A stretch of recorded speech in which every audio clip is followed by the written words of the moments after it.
Je sais pas si tu as remarqué, mais il y a quelque chose qui est complètement inhérent à la condition humaine, quelque chose qui va nous suivre toute notre vie et quelque chose auquel je me suis énormément heurté et je pense que toi aussi. Pas quelque chose que j'ai dépassé loin de là, mais quelque chose que j'ai su apprivoiser et qui continuera de me suivre jusqu'à la fin de mes jours, comme toi en fait, comme tout être humain.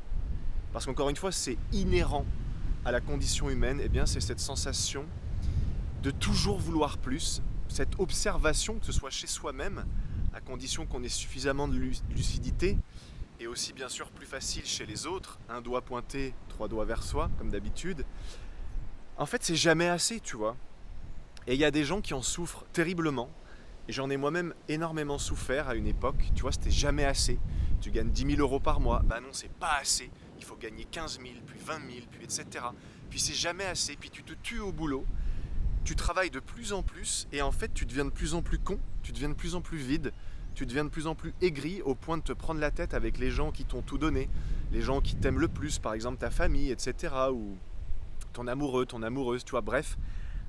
C'est vraiment quelque chose en fait que j'ai envie de traiter dans cette vidéo parce que j'y ai été confronté, pas moi-même directement, mais indirectement à travers quelqu'un à qui je tiens énormément. Tu sais, t'observes quelqu'un que t'aimes de tout ton cœur se bousiller littéralement l'existence dans une sorte de perfectionnisme incessant où plus tu cherches à remplir le vide qui est en nous, en chacun de nous, et plus finalement tu te fais du mal, et plus quelque part tu finis par faire du mal aux autres parce que tu peux en arriver au point, notamment par exemple dans le cadre d'une relation amoureuse, hein, c'est un exemple, mais où tu peux rendre l'autre responsable de ton sentiment de vide, de ce sentiment finalement de pas assez. Pas assez et le vide qu'on ressent en nous, c'est vraiment la même chose. Et je vais développer sur le vide qu'on ressent en nous parce que c'est inhérent à la condition humaine et je pense qu'il serait temps de le comprendre et de l'accepter. Pourquoi est-ce que tu continueras toute ta vie de te sentir vide? Et pourquoi est-ce que finalement, plus tu vas essayer de mettre des choses entre toi et toi, je vais expliquer après ce que j'entends par là, et plus finalement ça va piquer jusqu'au jour où ça va te péter à la gueule. Moi, je pense qu'une grande partie de ma dépression que je me suis tapée il y a 2 ans, je rappelle, hein, c'était une dépression, j'en suis pas bien fier, c'était une dépression très très violente.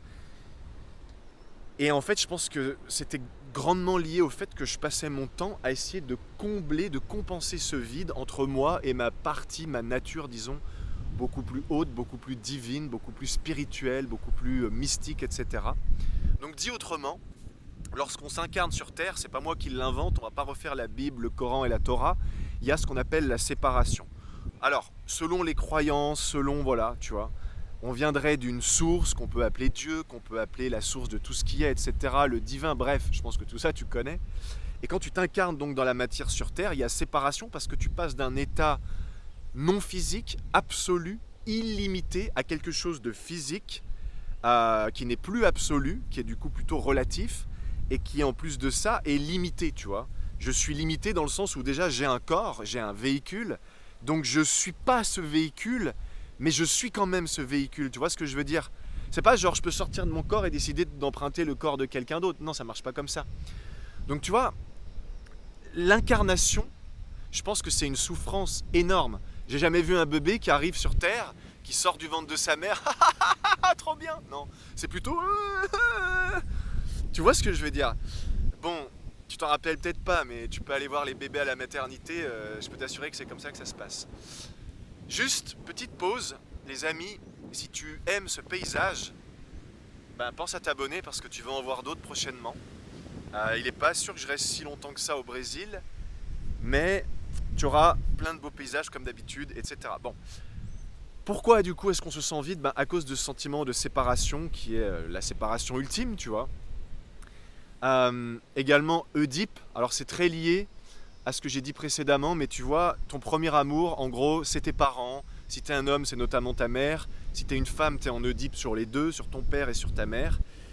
Et un jour, il y a une séparation, tu vois, quand tu grandis, quand tu deviens adolescent, adolescente, tu te rends compte que tu n'as plus le même lien que quand tu étais enfant. Et ça aussi, c'est un truc qui est difficile et qui laisse un vide en nous, qui laisse des marques en nous.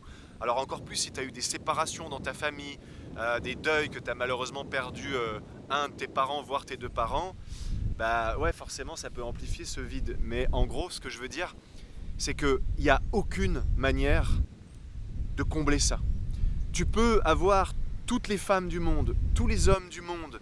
Tu peux avoir des amis, une famille qui t'aiment d'ailleurs, tu vois. Tu peux avoir un super boulot, plein d'argent, etc.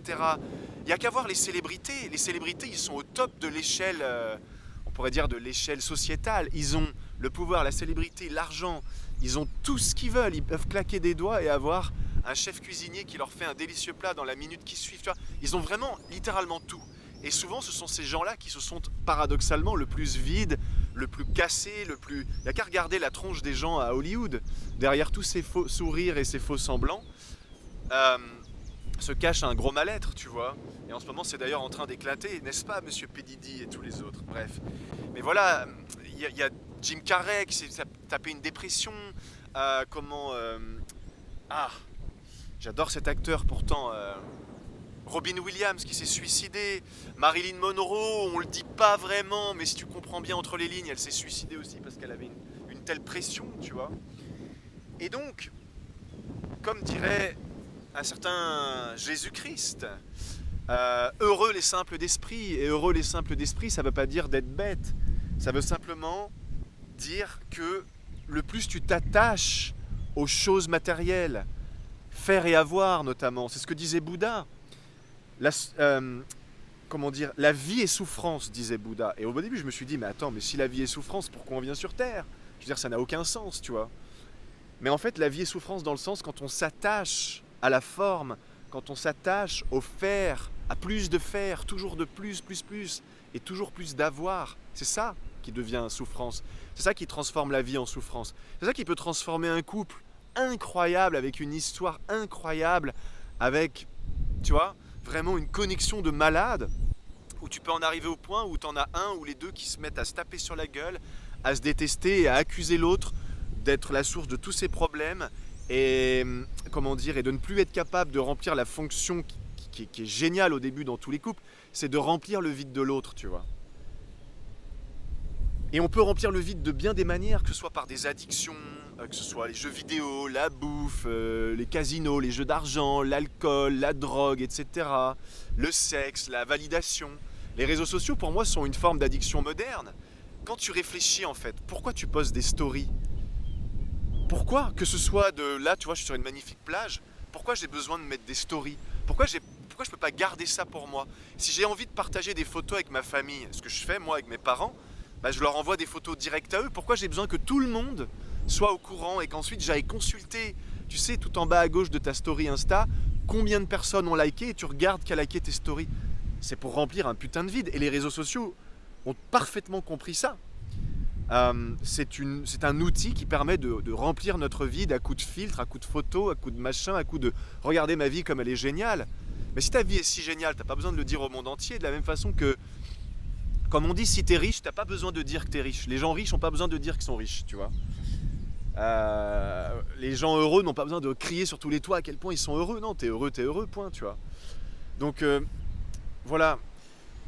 Cette vidéo, c'est vraiment pour nous inviter, parce qu'évidemment, je ne suis pas exclu du lot, je me fais régulièrement rattraper par cette sensation de vide, et mon réflexe premier, qui a, à mon avis, le même chez tout le monde, qui est un réflexe naturel quand tu arrives à l'âge adulte, c'est « Ah, comment est-ce que je peux combler ce vide? Ah, je me sens un peu vide, tiens, un peu d'attention là, un peu de sexe là, un peu de, je sais pas, ça peut être de la drogue. » Moi, dans mon cas, quand je me sens vraiment, vraiment vide, tu vois, je peux vite ressombrer dans le joint, dans la drogue, pour m'évader un petit peu. Et en fait, pour finir cette vidéo, je pense que tu as capté un peu là où je veux en venir. C'est que la solution pour ne plus ressentir ce vide, c'est un gros paradoxe. Et c'est 5 minutes pour apprendre, toute une vie pour maîtriser, mais en réalité, c'est ne pas chercher à lutter contre ce vide.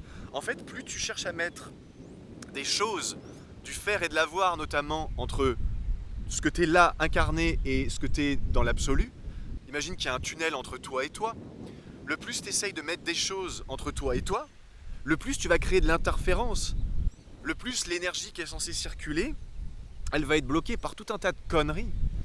Et c'est pour ça que finalement, tu as beaucoup de gens aujourd'hui qui souffrent, qui sont pas heureux parce que je sais pas trop comment, est-ce que c'est la société, est-ce que c'est le développement personnel, ouais, qui y contribue beaucoup. D'ailleurs, il y a un nouveau mouvement qui commence à émerger, qui n'est pas nouveau, mais on va dire dont ça commence à être à la mode de plus en plus. C'est le développement impersonnel. C'est finalement dire fuck à toutes ces idées d'être plus, de vouloir plus, de gagner plus, d'être plus musclé, d'être, juste, vas-y, sois toi-même, quoi. Je suis sûr que tu connais quelqu'un qui rentre pas dans les codes, tu sais, dans les codes justement d'Instagram. Quelqu'un, par exemple, qui est bien, bien rond, bien gros, bien dodu, ou quelqu'un qui a pas une très belle peau, ou quelqu'un qui a pas beaucoup d'argent, ou quelqu'un, j'en sais rien, tu vois, bref, qui est pas très gâté, entre guillemets, par la vie, on pourrait dire ça comme ça, et encore ça reste un jugement, ça reste l'ego, ou quelqu'un même, tu vois, qui regroupe un peu un ensemble de plein de trucs comme ça, pas très cool, mais pourtant tu es là et tu te dis, putain, cette personne, elle brille de mille feux, et elle a un charisme qui nous éteint tous, parce qu'elle a beau être grosse, machin, ceci, cela, mais elle a un truc qui, tu sais, une joie de vivre, un rayonnement, et ce sentiment qui en miroir peut nous faire nous sentir encore plus vite justement quand tu vois des gens qui, tu te dis putain mais cette personne-là, elle se sent remplie quoi, et elle est simple, elle est remplie naturellement, pas besoin d'artifice, pas besoin de s'améliorer tout le temps, de chirurgie esthétique, de nouvelles fringues, de je ne sais quoi, de changer de coupe de cheveux tous les 3 jours, de faire des nouveaux tatouages, bon, j'en sais rien, tu vois, il y a énormément de moyens de combler ce sentiment de vide en nous. Et voilà, et en gros, le plus de choses tu mets entre toi et toi, le plus tu vas te sentir mal. Et c'est normal. Et du coup, bah, pour pouvoir te sentir bien malgré cette sensation de vide, t'as pas le choix en fait. T'es obligé à un moment donné de plonger dans ce vide, de l'embrasser et de l'accepter. Je te dis pas que c'est agréable tous les jours dans mon cas. Ça m'a pris, je sais pas combien d'années pour aujourd'hui être capable, même dans les pires moments, même quand c'est la tempête, tu vois, même quand c'est comme dans la vie de tout être humain, tu vois, il m'arrive des trucs, des fois, laisse tomber, le ciel te tombe sur la tête. Notamment récemment. Récemment, j'ai eu quelque chose, les 4-5 premiers jours, je suis resté au lit et je me suis anesthésié, tu vois, voilà. Je me suis vraiment anesthésié à coup de. Tu es là, Facebook, TikTok, je sais pas quoi, Instagram, tu regardes des trucs, ça te bouffe le cerveau. Je me suis même remis à fumer quelques pétards, tu vois, pour m'anesthésier. Et à un moment donné, je me suis levé du lit, je me suis dit, vas-y, sors de là, mec. Et je suis sorti de là, et j'ai ressenti un gros vide suite à ce que j'ai vécu. Voilà, je ne rentre pas dans les détails. Mais je me suis dit, au lieu de lutter de lutter contre ce vide, finalement de lutter contre moi-même, tu vois. De lutter contre ma vraie nature. Notre vraie nature, c'est du vide. Et bah, tu sais quoi, je vais m'asseoir dans ce vide. C'est très inconfortable. Mais vas-y, vas-y, vas-y, vas-y, vas-y, vas-y. Allez, envoie, tu vois. Je tends l'autre joue. Parce que j'ai, malgré moi, appris à ne plus avoir peur de ce vide lorsque notamment je me suis payé cette dépression qui m'a foutu une frousse, mais vous imaginez même pas. Pour moi, c'est ça l'enfer. L'enfer, il est sur terre, hein, tout comme le paradis. Et aujourd'hui, tu vois, je me surprends même dans cette situation qui normalement sur le comment, sur l'écran radar, devrait me dévaster. Bah, en fait, je me sens bien parce que si tu veux, j'accepte ce vide. Et je sais qu'en acceptant ce vide derrière, et même instantanément en fait, le plein est là. Tu vois, le vide et le plein, c'est vraiment deux facettes de la même pièce, si tu veux. Donc à l'instant où tu acceptes d'être vide, eh ben, automatiquement, tu acceptes en même temps d'être plein. C'est très paradoxal, si je me sens vide, ben, il faut que je fasse quelque chose concrètement, on va se dire, tu vois, pour rajouter du plein, pour se sentir plein. Alors je vais aller faire ci, je vais aller faire ça, je vais appeler un pote, je vais machin, je vais regarder un film, je vais, tu vois. Mais non, justement, quand tu laisses ce vide venir, le plein, comme par magie, réapparaît. Si tu te sens vide et que tu ajoutes du plein, tu vas ajouter du plein en partant du constat que tu te sens vide. Donc en ajoutant du plein, en ajoutant des choses entre toi et toi, tu vas donc amplifier cette énergie de vide. En ajoutant du plein, paradoxalement, tu vas remplir cette énergie de vide. Et c'est pour ça que je vois des gens, dont des gens proches, qui se bouffent la vie à essayer d'être parfaits, à essayer d'avoir raison tout le temps, qui sont devenus incapables tu vois, de faire un petit pas de côté, de se voir dans leur délire, dans leur connerie, dans leur ombre. L'ego, impossible de lâcher l'ego. Et qui du coup ne se rendent pas compte à quel point ils sont en train de se rendre malades parce qu'ils sont dans une sorte de course folle. Il faut surtout pas que je regarde que je me sens vide au fond. Et c'est normal. C'est ok de se sentir vide. Si j'avais un enfant, tu vois, et j'en aurai un jour, qui me dira, par exemple, papa, je me sens un peu vide et tout, je m'ennuie, je sais pas quoi faire. Bah au lieu de lui dire, ah tu t'ennuies, bah attends vite, il faut vite combler ce vide. Je dirais, tu sais quoi, viens regarde, moi aussi je me sens un peu vide. Viens on s'assoit à côté, et puis on reste ensemble comme ça dans notre vide. Et puis s'il y a des émotions, de la tristesse, de la colère, de la frustration, de l'ennui, bah viens, on laisse ça nous traverser, tu vois. Et je peux t'assurer, fils, ça va aller. C'est comme ça que je parlerai à mon gamin, en fait. Je lui dis, j'essaierai pas de lui combler à tout prix le...